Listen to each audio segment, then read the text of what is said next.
Eh poto, ça se passe ton spectacle? Eh, ça se passe grave bien, on rigole bien. Eh, les gens découvrent quand je parle normalement, c'est un peu comme si on se rencontrait pour la première fois, tu sais, c'est beau. Et bonjour tristesse, vous êtes bien dans le pays où fille, on va enfin passer au tribunal. Il mérite la tôle, ce trou de balle, mais on connaît par cœur le film et son final. Ce sera peine minimale. Même à 4 pattes, ces chacals sont au-dessus de la loi pénale. Alors au moins, t'arrêtes de chouiner, François. À une autre époque, on t'aurait coupé les couilles comme dans Germinal. Tu t'en sors vraiment pas si mal. On est la 16e semaine de l'année et Notre-Dame de Paris est partie en fumée. Eh, c'était trop triste. C'est comme si on nous avait enlevé un petit bout de nous qu'on savait pas qu'il était là. Tu sais, la culture, c'est impalpable. Et paradoxalement, tu ne discernes sa densité que dans l'arrachement de sa disparition. Oh putain, je bédave pas assez, ça me rend mélancolique, les copains. Alors du coup, Notre-Dame de Paris a brûlé et tout le monde était triste, hein, sauf les fachos qui croisaient leurs doigts crochus pour que ce soit un arabe. Et quand ils ont appris que c'était un accident, ils étaient dégoûtés comme à la fin de la fête du cochon, les mecs. Et que quand tu les observes, tu comprends pourquoi les psys gagnent aussi bien leur vie. Hein. Une boule de névrose, tu sais. Leur cœur, il est monté comme un meuble Ikea sans notice, tout est à l'envers là-dedans. Ils font des vœux d'attentat, carrément, les mecs, tu sais. Et tu peux te droguer toute la journée, tu seras pas aussi con qu'eux, hein, je te le dis. Ils ont quand même été jusqu'à accuser une statue, les mecs. Ils étaient comme ça. On nous manipule, regardez. Il y a un forcené qui regarde les flammes depuis une tour de Notre-Dame. Vite, on tient quelque chose, les mecs. Écrivons un article sur une peau de cochon. Ils étaient comme ça. Ils sont complètement fous. Mais eux, tu leur présentes une camisole, ils l'enfilent. Eux-mêmes, ils doivent bien se rendre compte. Ça, c'est naturel. Ça devait bien m'arriver un jour. Hein, et ils inventent des trucs, carrément, tu sais. Ils refusent la réalité. Ils sont complètement égarés, les fachos. Et tu peux pas les aider parce que tu leur files une boussole. Ils cherchent leur dessus, les mecs. Qu'est-ce que tu veux faire? Alors, ils ont même reçu le soutien de Meilleur Habib, le député, qui est toujours le meilleur dans le pire. Alors lui, il a exigé la vérité de l'État français pour la présence d'individus près de l'incendie 30 minutes après le départ du feu. Oh, bon après on lui a expliqué le principe du métier de pompier, il a presque compris ce con. Mais franchement, pour prendre du relief dans la connerie à l'Assemblée nationale, faut vraiment y mettre du sien, mais alors lui, il s'est imposé naturellement comme le point culminant de l'édifice, hein. C'est absolument incroyable, un phénomène de la bêtise, le mec, au carnaval des abrutis, il met pas de masque et pourtant il est pas de tout le monde. Meilleur Habib, président du monde ivre, le mec, hein, c'est incroyable. Meilleur Habib. Alors, après, c'est parti en couille, malheureusement, tu sais. Les milliardaires, ils se sont mis à jouer à qui pisse le plus loin pour éteindre Notre-Dame, c'était affligeant. Ils ont sorti des chéquiers euro-millions, carrément, les mecs. On avait l'air cons avec nos livrets A, nous. Tu sais, Pinot, Arnaud, 200 millions, Pinot, 100 millions. Je m'arrête là parce que je vais vomir sur la caméra et c'est un mois de salaire. Mais c'est pas possible, tu sais. Et Bernard Arnault, par exemple, il ne voit pas le problème, le mec. Il voit pas le problème. Le problème, c'est que tu vois pas qu'il y en ait un, mon gars, putain, mais t'as le cœur complètement daltonien ou quoi? Il y a 9 millions de personnes qui vivent dans une situation de précarité en France. Alors, laisse-moi te le dire, hein, pour ceux qui arrivent encore à ressentir la douleur, ça fait plutôt mal au cul. Hein. Qu'est-ce que tu comprends pas dans le fait qu'avec cet argent, on peut sortir tout le monde de la rue pendant 1 an et ainsi épargner 600 vies humaines? Ces gens-là, ils se disent chrétiens, mais ils ont rien compris à la Bible, tu vois. Ils croiseraient Jésus dans la rue, ils le chipperaient, les mecs, ils ont absolument rien compris. Oui, mais c'est pas de la religion, c'est notre culture. T'as rien compris à ta culture non plus, mon con.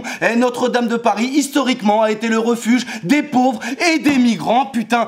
Mais même elle, si elle pouvait parler, elle vous traiterait d'enculé, hein, je vous le dis. Tu sais, elle préfère rester en décapotable un peu plus longtemps et que vous aidiez les gens, je vous le dis. Ouais, je parle à la place de Notre-Dame, vous passez votre temps à l'humaniser, je vois pas pourquoi je serais moins con que vous, les copains. Putain, et surtout, il faut arrêter de prendre les gens pour des cons, d'accord? Parce que vous défiscalisez à tour de bras. Bernard Arnault, là, ta fondation Louis Vuitton, c'est nous qui l'avons payé à hauteur de 518 millions d'euros. Alors, tu sais quoi? Tu nous dois encore 320 millions d'euros, plus les 120 que tu vas récupérer de ton don. Alors maintenant, tu fermes ta gueule jusqu'à l'apocalypse. T'inquiète pas, t'auras pas besoin de prévenir le physio. Il y a une table qui t'attend en enfer, sans aucun problème, mon copain. Oh là là là là.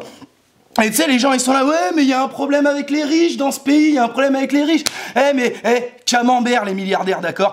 Vous savez quoi? Donnez juste 1% de vos revenus ou une fois 1 milliard d'euros aux plus démunis et on va voir si les gens vous haïssent toujours autant. Parce que vous dites que les gens vous détestent parce que vous êtes riches, mais peut-être qu'ils vous détestent juste parce que vous êtes des gros fils de pute, non? Piste à creuser. Alors également, c'était l'épisode 23 des Gilets jaunes. Alors, selon la préfecture, il y a eu 20 000 contrôles préventifs, d'accord, pour 9 000 manifestants à Paris, soi-disant. Eh putain, il y a que moi que ça choque ou quoi? Bon, après, les médias et le lien logique, c'est pas leur truc, hein, tu sais, ici. Journalisme et lien de corrélation, c'est un peu comme Pierre Ménès avec un ballon. Il maîtrise la théorie, c'est déjà pas si mal, putain, mais je n'ai jamais vu une police aussi politique en France de toute ma vie, putain. 20 000 contrôles préventifs, et il est complètement à l'est, ce gouvernement. Même Poutine, il est choqué, c'est incroyable. Alors sinon, rien de nouveau sous le soleil jaune, hein. Des coups, bien sûr. La police continue à jouer au chamboule-tout, au flashball, dans les yeux de ceux qui sont coupables d'être pauvres. Et là aussi, ils ont profité de cette manifestation, les policiers, pour se venger d'un journaliste reporter qui a le défaut d'avoir le cœur à gauche, Gaspard Glance. Alors si tu veux, alors carrément le mec, il a fait 48 heures de garde à vue pour leur avoir fait un doigt d'honneur, alors qu'il venait de recevoir une grenade gratos dans les tibias. Tu prends une patate, t'as pas le droit de dire zut. Ici, c'est incroyable. Les keufs, ils te traitent tous les jours et faut que tu leur répondes en latin. C'est invraisemblable, cette chose-là. Merde. Carrément, le mec, il a été déféré, interdit de Paris les jours de manifestation jusqu'à son jugement. Même Jean-Michel Aplathy, il a dit que c'était pas normal. Alors que d'habitude, Jean-Michel Aplathy, il est trop occupé à boire ses soupes de sperme royal. Alors si lui, il dit que c'est pas normal, c'est quelque chose. Macron, quand bien même les gens, ils seraient pas énervés, avec ton comportement, tu foutrais le feu à la banquise. Hein, je te le dis, c'est à peine croyable. Alors, la police politique ampute et éborgne des gens, mais ce qui a choqué les journalistes, c'est qu'il y a une vingtaine d'abrutis qui aient crié « Suicidez-vous ». Comme si c'était les gens qui étaient responsables du malheur de la police en France et non pas les missions débiles sur lesquelles on les envoie et qui les opposent à la population. Genre traquer les fumeurs de shit alors que ce sera légal dans 2 ans, contrôler toute la journée des gens en raison de leur couleur de peau, ou aller tabasser des pauvres, tu sais. Voilà. Et bien sûr, c'est nous qui sommes responsables du manque de moyens dans la police, hein, j'imagine, bien sûr. Les mecs, ils font des courses-poursuites en kangou, hein, ils tapent sur un ordinateur Windows XP, bien sûr, ça mine le moral, tu vois. Après, bon, tu me diras, pourquoi avoir un bel ordinateur quand on tape à un doigt et qu'une machine à écrire suffirait largement? Mais c'est pas le moment de taquiner, les copains, c'est pas le moment de taquiner. Alors, pour terminer, alors il y a le festival de Cannes qui va commencer, mais j'ai pas grand chose à dire là-dessus, c'est toujours les mêmes, je vais pas me répéter. Vous devez connaître l'odeur de vos trous de balles par cœur, hein, à force de vous renifler le cul depuis 30 ans, là, tout ça, il doit être comme ça. C'est Godard, ça. Godard. Jarmouche, je reconnais, c'est Jarmouche. Je connais pas ça. C'est le nouveau de l'année, ça. Ouais, cool. Alors cette semaine, il y a 3 big up. Alors premier big up, c'est pour les dealers de Marseille qui sont en roue libre de manière absolue. Carrément, ils ont organisé des tombolas sur Snapchat pour gagner du shit. Et il y a une autre équipe, ils ont passé des vraies annonces à Pôle emploi pour recruter des vendeurs. Oh putain, et voilà, vous imposez la société du futur. Vous savez que ce sera légalisé, vous vous adaptez en avance. C'est très beau, vous êtes fait pour ce métier, les mecs. Alors également, il y a un braconnier qui a été tué par un éléphant avant d'être mangé par des lions. Et en plus, les journalistes ne précisent pas, mais ça veut dire qu'après, il a été chié par des lions, puis peut-être remangé par un oiseau et rechié par un oiseau. Le jour sans fin du karma pour celui-là. Et comme pour Manuel Valls, il y a Manuel Valls, il y a un journal espagnol qui a titré « Manuel Valls n'arrive pas à s'intégrer en Espagne ». Oh putain, tu le sens le karma, toi là? Tu le sens?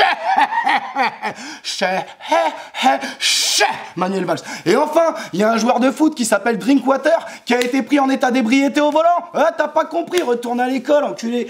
Alors également, on va finir par une citation. Je continue à jouer mon spectacle. Là, j'ai mis un mardi la semaine prochaine, je sais pas pourquoi, mais là, ce vendredi, lundi, mardi, et après tous les lundis et vendredis jusqu'à au moins juin. Mais je crois que je vais bibi tout l'été. Venez. C'est plus que de la rigolade, c'est un moment de vivre ensemble, les amis. Alors on va finir par une citation. La liberté de la presse présente des inconvénients, mais moins que l'absence de liberté. François Mitterrand, il en avait 2-3 des bonnes, celui-là. Et bonne semaine de merde, les copains.